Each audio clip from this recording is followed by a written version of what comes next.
என்னுடைய பொன்சுதா அவர்கள் வந்திருக்காரு. இதுக்கு முன்னாடி இதே மாதிரி ஆகச்சிறந்த மலையாள திரை கதைகள் எழுதினா பொன்சுதா அவர்கள் வந்திருக்காரு. அவர் தான் கூப்பிட்டேன் நான் இதை பற்றி பேசுகிறதுக்கு வாங்கினேன். எனக்கு சினிமா இந்தி சினிமா பார்த்ததில்லைன்ட்டார் அவருக்கு. அவர் எழுதுறதுக்கும் கேட்டு சொன்னேன். அப்போ அவர் வந்து எனக்கு எழுதி அவர் ஒன்லி மலையாளம் தான் அவர் எக்ஸ்பர்ட் வந்து, அதனால் அவரும் வந்திருக்காரு இங்கே வந்து. அவரும் மகிழ்ச்சி. இப்போது இந்த புத்தகம் பற்றி உரையாடல் ராசியழகன் பண்ணவர்கள் ஓப்பனிங். நீங்கள் பேசுகிற கலகலப்பாக இருக்கும். இல்லை வாங்க நீங்கள் பேசுகிறீங்க. யார்? இல்லை ஜெயந்தன் பேசுகிறார். அப்புறம் அவர் டீட்டெயிலாக பேசுகிறார். வாங்க ஜெய்.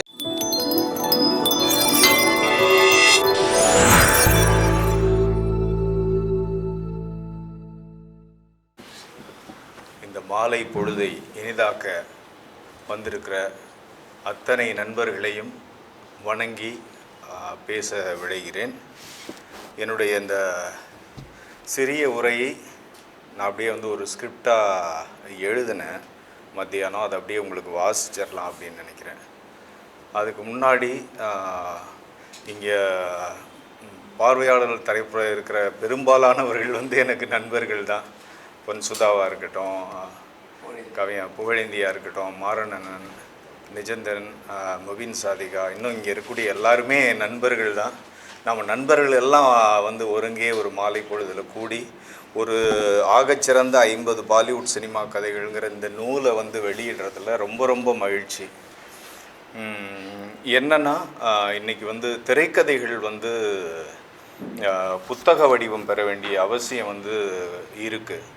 அதுக்கு காரணம் வந்து ஒரு படம் திரை வடிவம் பெறத்துக்கு முன்னாடி ஸ்கிரிப்டாக எழுத்தில் பிரதியாக எப்படி இருக்குது அப்படிங்கிறத வந்து இன்றைக்கி இருக்கக்கூடிய இந்த துறைக்கு வரணும்னு நினைக்கிற புதிய இயக்குநர்களும் சரி, படம் பார்த்த வாசகர்கள், ரசிகர்கள், பார்வையாளர்கள் படம் பார்த்துட்டு அந்த ஸ்கிரிப்டை வாசிக்கும்போது அவங்களுக்கு ஏற்படுற வாசிப்பு அனுபவம் அப்படிங்கிறது ரொம்ப அலாதியானது. ஸோ அந்த வகையில் திரைக்கதைகள் நிறைய வரணும். ஒரு திரைக்கதையை வாசிக்கிறதுக்கும் இந்த மாதிரி ஒரு 50-100 படங்களுடைய கதைகளை வாசிக்கிறதுக்கும் ஒரு பெரிய வேறுபாடு இருக்குது. ஒரு 2.5 மணி நேரம் இல்லை 3 மணி நேரம் ஒரு திரைப்படத்தை ஒரு 250லேருந்து ஒரு 350 வார்த்தைகளுக்குள்ளே அப்படியே வடித்து, பாலா சொன்னது போல் அதை வடித்து கொடுக்குற அந்த ஸ்னாப்சிஸை படிக்கும்போது நமக்கு ஏற்படுற ஒரு உணர்வே தனிதான். அப்படி அதை வாசிக்கும்போது நமக்கு அந்த படத்தை பார்க்கணும் அப்படிங்கிற அந்த உணர்வை வந்து அந்த கதை சுருக்கம் நமக்கு கொடுக்கணும். ஸோ இவ்வளவு சிறந்த கதைகள், இவ்வளவு சிறந்த படங்கள் வந்திருக்கா அப்படிங்கிறத வந்து இந்த வந்து ஒரே மூச்சில் படித்தேன். இந்த ஆகச்சிறந்த 50 பாலிவுட் சினிமா கதைகள், அந்த வாசிப்பு எனக்கு தந்த அந்த உணர்வூக்கத்தோடு நான் இப்போ என்னுடைய உரையை வந்து நான் வாசிக்கிறேன். வரலாறு, இலக்கியம், சினிமா மூன்றுக்கும் பிரிக்க முடியாத ஒரு உறவு இருக்கிறது. நாதன் பதிப்பகத்தின் நூல்கள் வந்து இந்த 3 தளங்களிலும் நின்று அற்புதமான 50க்கும் அதிகமான புத்தகங்களை வந்து கொண்டு வந்திருக்காங்க. அஜயன் பாலா அடிப்படையில் இந்த 3 துறைகளிலும் தன்னுடைய தரமான பங்களிப்புகளை வழங்கி வருவதால் தான் அவர் பதிப்பிக்கும் நூல்களும் தரமான உள்ளடக்கங்களோடு வெளிவர காரணமாக இருக்கின்றன அப்படின்னு நான் நினைக்கிறேன். குறிப்பாக வந்து bicycle thieves, bulb fiction, Godfather மாதிரியான படங்களெல்லாம் தமிழில் யாராவது திரைக்கதையாக வெளியிட மாட்டாங்களா அப்படின்னு நினச்சிட்டு இருந்தப்போ அதை நாதன் பதிப்பகம் வந்து வழியாக அவர் வெளியிட்டார். பிற மொழியில் வெளியாகும் சிறந்த திரைப்படங்களின் திரைக்கதைகள் வெளியாகும்போது அவை படமாக முன்பு எழுதப்பட்ட திரைக்கதை பிரதிகள் எப்படிப்பட்ட திரைமொழி தகவல்களை கொண்டிருக்கின்றன. நாம் வந்து ஒரு காகிதத்தில் எழுதப்படுற அல்லது இன்றைக்கி நம்ம தட்டச்சு செய்யப்படுற ஒரு ஸ்கிரிப்டு, அதில் திரைமொழிக்கான தகவல்கள் எவ்வளவு இருக்குது அப்படிங்கிறது வந்து ரொம்ப ரொம்ப முக்கியமானது. படமாக முன்பு எழுதப்பட்ட திரைக்கதை பிரதிகள் எப்படிப்பட்ட திரைமொழி தகவல்களை கொண்டிருந்தன என்பதை தெரிந்து கொள்ள பெரும் வழியாக திறப்பாக இருக்கின்றன. அந்த வகையில் சமகாலத்தில் வரவேற்பை பெற்ற அசுரன் போன்ற சிறந்த படங்களின் திரைக்கதைகளை வெளியிடும் அதே நேரம் காலம் நினைவில் வைத்து கொண்டாடும், தலைமுறைகள் கடந்து பேசப்படும் படங்களின் திரைக்கதைகளையும் நாதன் பதிப்பகம் தேடி பிடித்து வெளியிட வேண்டும் என்று இந்த நேரத்தில் நான் கேட்டுக்கிறேன்.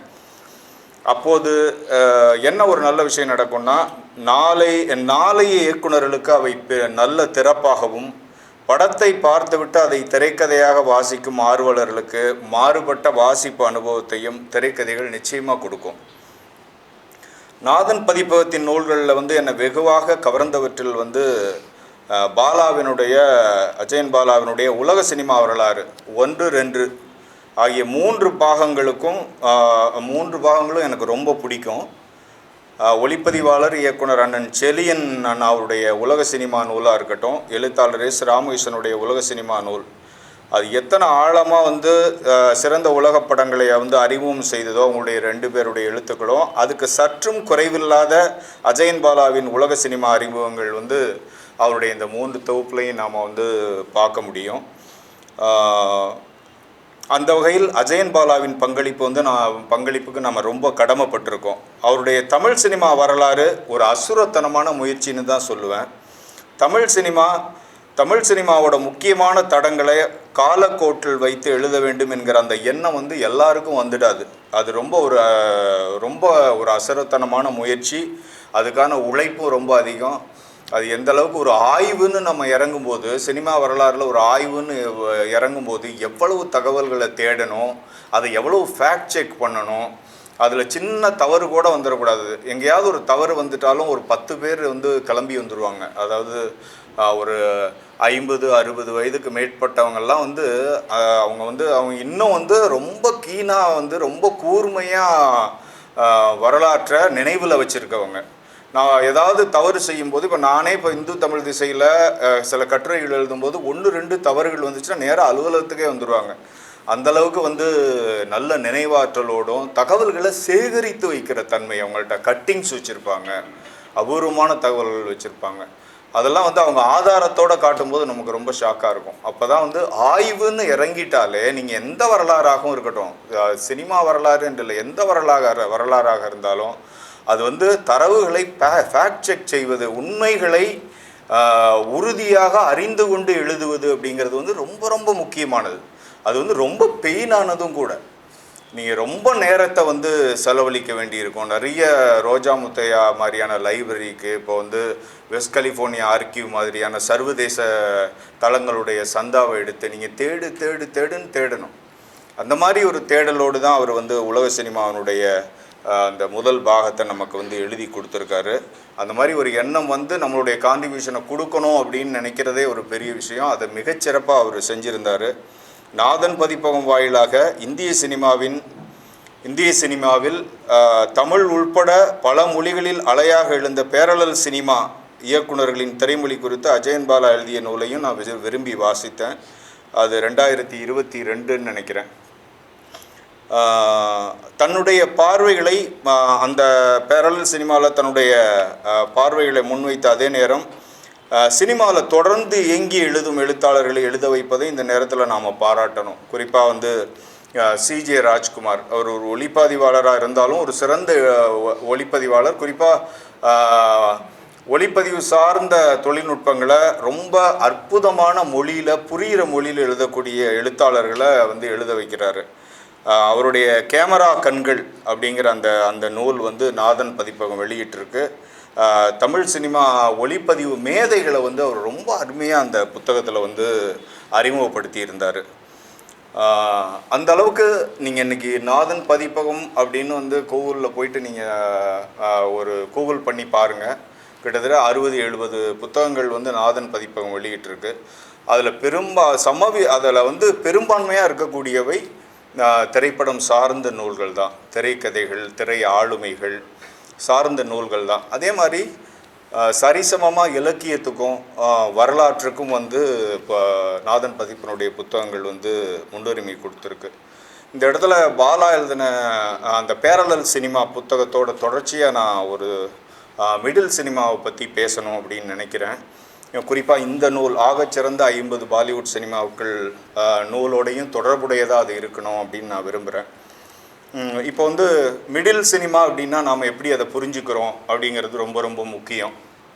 இன்றைக்கி துரந்தர் மாதிரியான படங்கள் வந்து வன்முறையை வந்து ரொமான்டிசைஸ் பண்ணி அதை நார்மலைஸ் பண்ணி இன்றைக்கி இருக்கக்கூடிய ஜெனரேஷனை வந்து வன்முறையை வந்து ரொம்ப சகஜமாக ஏற்றுக்கிற, இதுவும் நம்ம லைஃப்பில் ஒரு பாட்டு, இது ஒன்றும் பெரிய விஷயம் கிடையாது அப்படின்னு ஏற்றுக்கிற அளவுக்கு இந்த படங்கள் வந்து நார்மலைஸ் பண்ணுது அதீத வன்முறையை.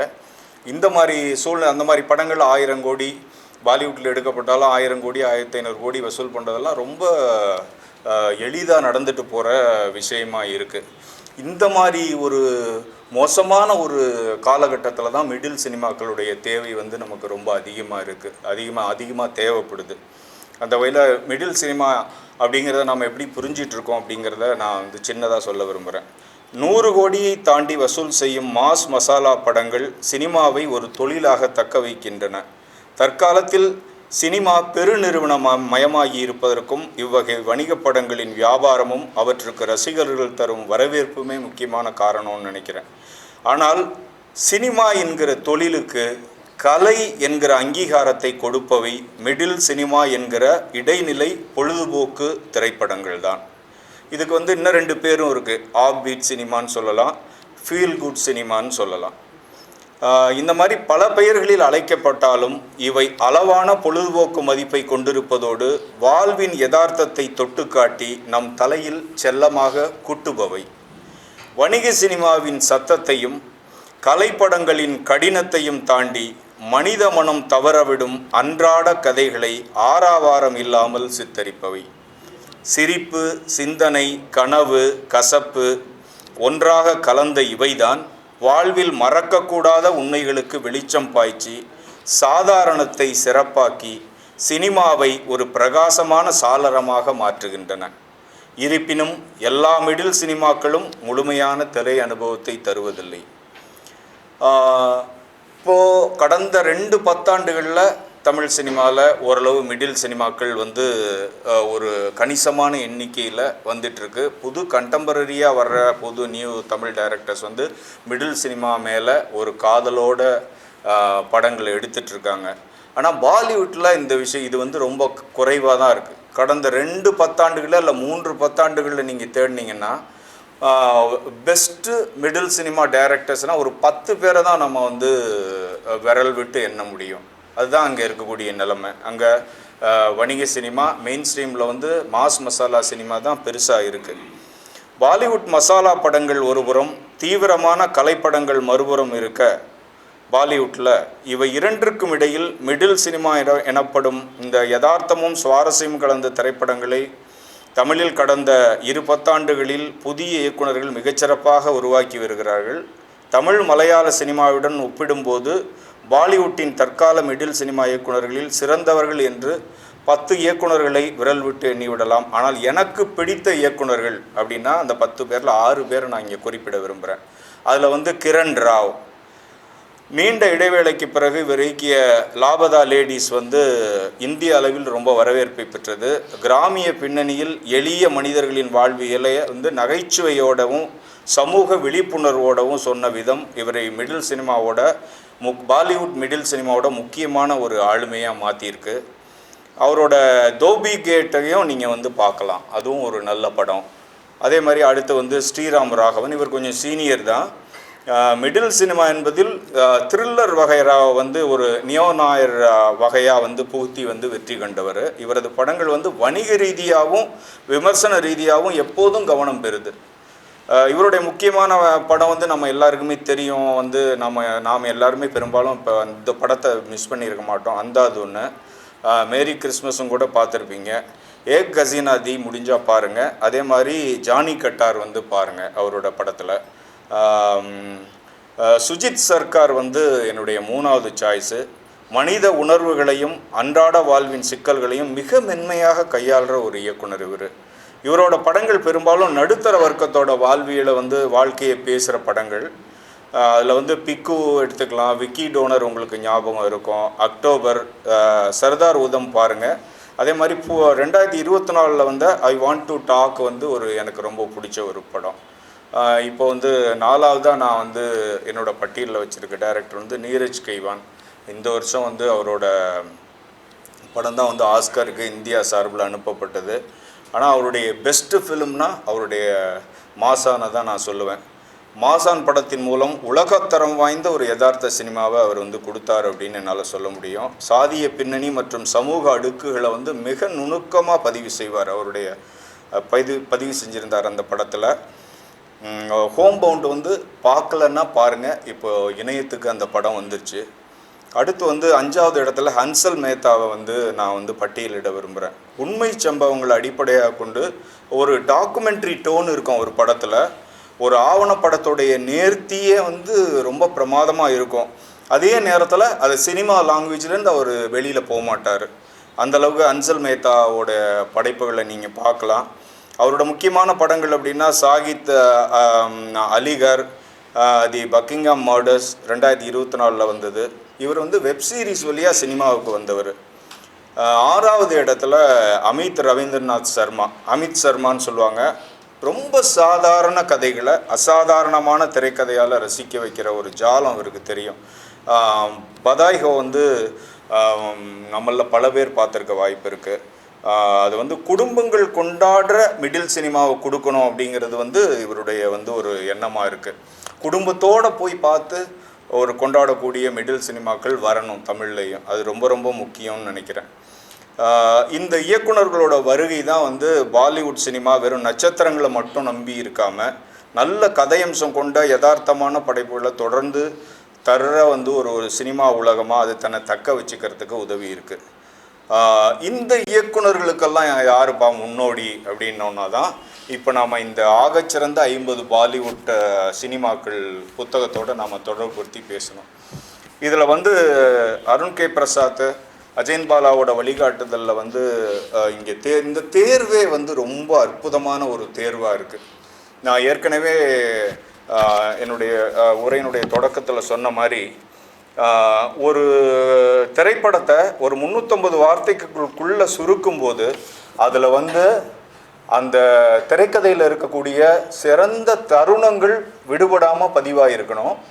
அதே நேரத்தில் அதை படித்த உடனே அதில் அந்த கேரக்டர் ஆர்க்ஸும் கதாபாத்திரங்களுடைய போக்கு அது வந்து எப்படி இருக்குங்கிறதும் மிஸ் ஆகிடக்கூடாது. அந்த படத்தை நம்ம எப்படியாவது தேடி பிடிச்சி பார்க்கணும் அப்படிங்கிற எண்ணத்தையும் அது உருவாக்கணும். ஸோ அந்த வகையில் நான் வந்து ஒரு 15 முறைக்கு மேலே பார்த்த ஒரு படம் அப்படின்னா அது வந்து பியாசா. குருதத் அப்படிங்கிற ஒரு மகா திரைக்கவிஞன். குருதத்தை வந்து நம்ம எல்லாருக்குமே தெரிஞ்சிருக்கோம். அவருடைய படங்கள் பெரும்பாலும் யூடியூப்பில் இருக்குது. குருதத்தை வந்து நாம் தெரிஞ்சிக்காமல் பாலிவுட்டினுடைய பொற்காலத்தை தெரிஞ்சிக்கவே முடியாது. அப்படி ஒரு திரை கவிஞன் அவர். அதில் வந்து பியாசாவை திரும்ப திரும்ப பார்க்கணும் அப்படிங்கிற எண்ணம் ஏன் வருது அப்படின்னா அவருடைய திரைமொழி. திரைக்கதையை மட்டும் இல்லை, திரைக்கதையையும் ஒளிப்பதிவையும் இசை இந்த 3 அம்சங்களையும் இணைச்சதில் குருதத்தை மீறி இன்னும் ஒரு இயக்குனர் வரலை அப்படின்னு தான் நான் சொல்லுவேன். இன்றைக்கி நாம் பேசுகிற இந்த மிடில் சினிமா இயக்குனர்கள் எல்லாருக்குமே முன்னோடி யாருன்னு கேட்டிங்கன்னா கண்டிப்பாக குருதத் தான். அந்த வகையில் தம்பி அருண் கே பிரசாந்த் வந்து இந்த 50 படங்களை இவ்வளவு அருமையாக வந்து சுருக்கி இருப்பாரான்னு ரொம்ப ஆச்சரியப்பட்டு போனேன். எனக்கு வந்து 2 மணி நேரம் 15 நிமிடங்கள் டைம் எடுத்தது. 135 நிமிஷத்தில் இந்த 50 கதை சுருக்கங்களையும் நான் படித்து முடிச்சிட்டேன். இதில் இன்னும் பல படங்கள் நான் பார்க்கல. கிட்டத்தட்ட 20 படங்களுக்கு மேலே நான் பார்க்கலனாலும் அந்த பார்க்காத படங்களை நான் பார்க்கணும் தேடி பிடிச்சிங்கிற எண்ணத்தை அவர் எனக்கு உருவாக்கிட்டார். ஸோ அந்த பியாசா கதை சுருக்கத்தை மட்டும் நான் உங்களிடம் வாசித்து என்னுடைய உரையை முடித்து கொள்கிறேன். பியாசா 1957 வெளியான படம். எழுதி இயக்கி நடித்தவர் குருதத். இந்த போஸ்டர் வந்து நம்ம யாராலையுமே மறக்க முடியாத ஒரு போஸ்டர். இது அவ்வளோ ஒரு அற்புதமான ஒரு படைப்பு. இது இந்த நூற்றாண்டு கலைஞன், நூற்றாண்டு காண்கிற குருதத் அவருடைய பாதிப்பில் குருதத்தை வந்து நாம் நேசிக்கணும் அப்படின்னா நேரம் தென்னிந்திய சினிமாவில் அவருடைய படைப்புகளுடைய பாதிப்பில் ஒரு படம் உருவாகிருக்கணும். ஆனால் அது உருவாகலை. அது கொஞ்சம் வருத்தமாக தான் இருக்குது. அட்லீஸ்ட் ஒரு குறும்படமாவது அவருடைய பாதிப்பில் உருவாகணும்னு இந்த நேரத்தில் கேட்டு தம்பி அருண் கே பிரசாந்த் வடித்து அதை வந்து சாராக நமக்கு தந்திருக்கிற இந்த பியாசாவை படித்து இந்த நூலை அறிமுகப்படுத்தி அமர இருக்கிறேன். இப்போ நான் வாசிக்கிறேன். பல பதிப்பாளர்களாலும் தன் அண்ணன்களாலும் நிராகரிக்கப்பட்டு வாழ்க்கையை வெறுத்து உறவுகளை வெறுத்து வீட்டை விட்டு வெளியேறுகிறான் விஜய் எனும் கவிஞன். தன் அண்ணன்களால் பழைய புத்தகக் கடையில் எடைக்கு போடப்பட்ட தன் கவிதை தாள்களை தேடி செல்லும்போது குலாப் என்கிற பாலியல் தொழிலாளியின் அறிமுகம் கிடைக்கிறது. அப்போதைக்கு அவன் கவிதைகளின் ஒரே ரசிகை குலாப். இப்படியாக நிராகரிக்கப்பட்ட இதயங்களான பாலியல் தொழிலாளிக்கும் கவிஞனுக்கும் இடையில் கவிதையாக ஒரு நட்பு உருவாகிறது. அதே சமயம் சமூக பிரச்சனையை மையமாக வைத்து கவிதை எழுதும் விஜயை பதிப்பாளர்கள் பலரும் நிராகரிக்கிறார்கள். ஒரு நாள் எதிர்பாராமல் கல்லூரியில் தான் காதலித்த மீனாவை சந்திக்கிறான் விஜய். ஆனால் அவளுக்கோ இப்போது திருமணமாகிவிட்டது. அவள் கணவன் வைத்திருக்கும் பதிப்பகத்தின் மூலம் அவள் விஜய் எழுதிய கவிதைகளை வெளியிட முயற்சிக்கிறாள். ஆனால் அங்கும் அவன் கவிதைகள் நிராகரிக்கப்படுகின்றன.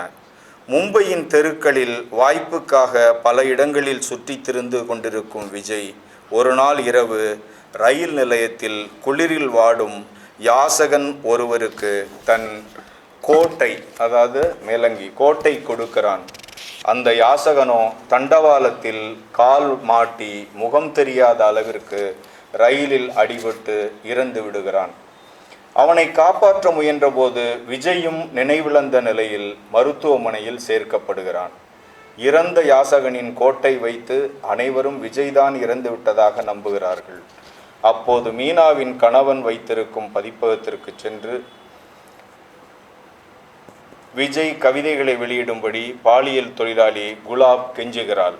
கடைசியாக அவள் மூலம் விஜயின் கவிதைகள் வெளிவர துவங்குகின்றன. மக்கள் அனைவரும் அதனை படித்து விஜயை புகழ்ந்து கொண்டாடுகிறார்கள். இறந்து விட்டதாக எண்ணி பரிதாபத்துடன் அவன் பெயரை புகழின் உச்சிக்கு கொண்டு செல்கின்றனர். ஒரு பக்கம் அவன் விரும்பிய பேரும் புகழும் அவனுக்கு கிடைக்க, இன்னொரு பக்கம் இது எதுவும் தெரியாமல் விஜய் சுயநினைவு இல்லாது மருத்துவமனையில் இருக்கிறான். ஒரு கட்டத்தில் முழுதாக நினைவு திரும்பிய விஜய், நான் சாகவில்லை, நான் தான் நீங்கள் புகழும் கவிதைகளுக்கு சொந்தக்காரன் கவிஞன் விஜய் என்று கூறுகிறான். ஆனால் அதனை ஏற்க மறுக்கிறது கூட்டம். அவனை மனநலம் பாதிக்கப்பட்டவன் என்று நினைத்து மனநல மருத்துவமனையில் அடைக்கிறார்கள். தான் உயிரோடு இருப்பது தெரிந்தும் தன் அண்ணன்களாலும் நண்பர்களாலும் பதிப்பகத்தாராலும் தான் ஏமாற்றப்பட்டதை அறிகிறான் விஜய். அவன் உயிரோடு இருப்பது தெரிந்தால் அவனுக்கு கிடைக்கும் புகழ், வருவாய் என அனைத்தும் எங்கே தங்களுக்கு கிடைக்காமல் போய்விடுமோ என்கிற அச்சம்தான் அதற்கு காரணம் என்கிற உண்மை விஜய்க்கு புரிகிறது. அவனுக்கான நினைவு அஞ்சலி நடத்தும் மேடையில் மக்களின் முன்னிலையில் திடீரென்று தோன்றுகிறான் விஜய். அப்போது அவனை சொந்தம் கொண்டாடிய மக்களுக்கு அவன்தான் விஜய் என்று தெரிவிக்கிறார்கள் அவனுடைய அண்ணன்கள். ஆனால் அதனை ஏற்க மறுத்த விஜய் அவனை சொந்தம் கொண்டாடிய அனைத்து நபர்களையும் வெறுத்து அவன் நினைவாக கூடிய மக்கள் முன் தான் விஜய் இல்லை என்று கூறி அனைத்து அடையாளங்களையும் தூக்கி எறிகிறான்.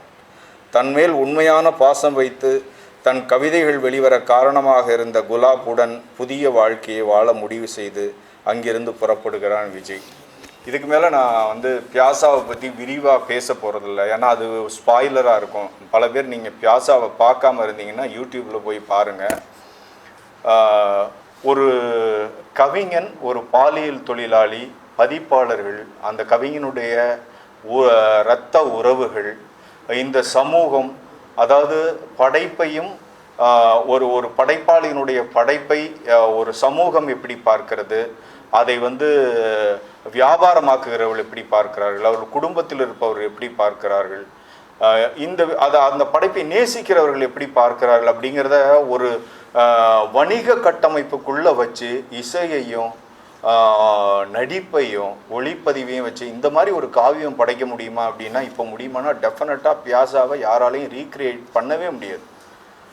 அப்படி ஒரு படைப்பு. இந்த மாதிரி தான் ஒவ்வொரு சிறந்த படத்தையும் வந்து இதில் அருண் கே பிரசாந்த் ரொம்ப அற்புதமாக வடித்து ஜூஸாக கொடுத்துருக்கார். இந்த புத்தகத்தை வாங்கி நாம் கொண்டாட வேண்டும். இதுபோல் கன்னட மொழிக்கு, தெலுங்கு மொழிக்கு, மற்ற தென்னிந்திய மொழிகளுக்கு இந்த புத்தகங்களை இந்த வரிசை வந்து தொடர வேண்டும் அப்படின்னு இந்த நேரத்தில் நான் நாதன் பதிப்பகத்தாருக்கும் குறிப்பாக ஜெயன் பாலாவுக்கு நான் வேண்டுகோள் வைக்கிறேன்.